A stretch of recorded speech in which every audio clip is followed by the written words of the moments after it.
ტყვეთა განმათავისუფლებელს, ნეულთა მკურნალ და მეფეთა უძლეველ, ღვაწლით შემოსილ წმინდა დიდმოწამე გიორგის გამოსახულებებს, როგორც ხელნაწერ, ასევე ფრესკულ მხატვრობაში ადრეული საუკუნეებიდან ხვდებით.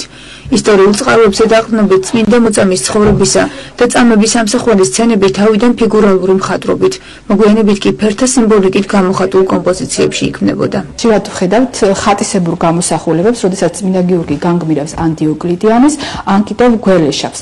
და ამდენად ეს კომპოზიციები საკმაოდ სიცოცხლისუნარიანი აღმოჩნდა, იმდენად რამდენადაც მოყოლებული მე-19 საუკუნის შუახანებამდე გარკვეულწილად ეს კომპოზიციები გამოისახებოდა ქართულ მინიატურულ მხატვრობაში. ხელნაწერთა ეროვნული ცენტრის მეცნიერ თანამშრომელი ნინო ქავთარია ახლა არქივში დაცული უნიკალურ ლიტურგიკულ კრებულებს გვაცნობს, რომელშიც წმინდა გიორგის მინიატურებია დაცული. ეს ანჩის ხატის საღვთისმსახურო წიგნების კრებული გულანია, რომლის ერთ-ერთი თავიც წმინდანის ცხოვრებასა და მოღვაწეობას ასახავს.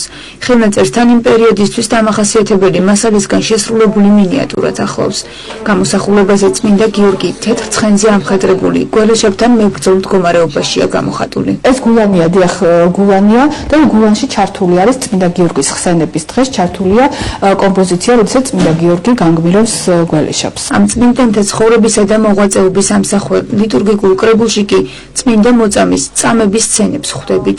წიგნში ერთ ფურცელზე 4 მინიატურაა გამოსახული. ამ ხელნაწერებში დეტალურად არის დაფიქსირებული ყოველი ეტაპი წმინდა გიორგის წამებისა, მოყოლებული ძროხის კუდით გაროზღვა, სარკილეში ჩაგდება, მისი ურმის თვალზე გადატარება და ასევე თავის კვეთა. ეს კრებული კი მთლიანად წმინდა გიორგის ცხოვრებასა და მის მოწამეობრივ ღვაწლს ასახავს.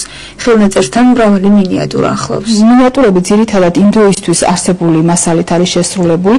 ზოგიერთ მათგანში ჩვენ ვხედავთ ოქროს გამოყენებას, უხვად ზოგ შემთხვევაში ჩვეულებრივად ტემპერის აღებავები, ასე ვთქვათ, გამოყენებული და საინტერესოა ის, რომ ზოგ შემთხვევაში გამოსახულება, ვთქვათ, ეს ყველა წამების და ცხოვრების სცენა ერთ გვერდზე ნაწილდება, როგორც ერთიანი კომპოზიცია, ერთიანი, ასე ვთქვათ, სიუჟეტი ისე განიხილება, ზოგ შემთხვევაში, ვთქვათ, ის ტექსტის შესაბამის ადგილებშია ჩართული და ტექსტს ასურათებს. თითოეული ხელნაწერი, რომელიც წმინდანის გამოსახულებას ინახავს, მართლმადიდებელი მრევლისთვის განსაკუთრებულად პატივსაცემია, რადგან გაყუთრებულ ფურცლებზე შემონახული წარსული დღევანდელობისა და მომავლის საყრდენია.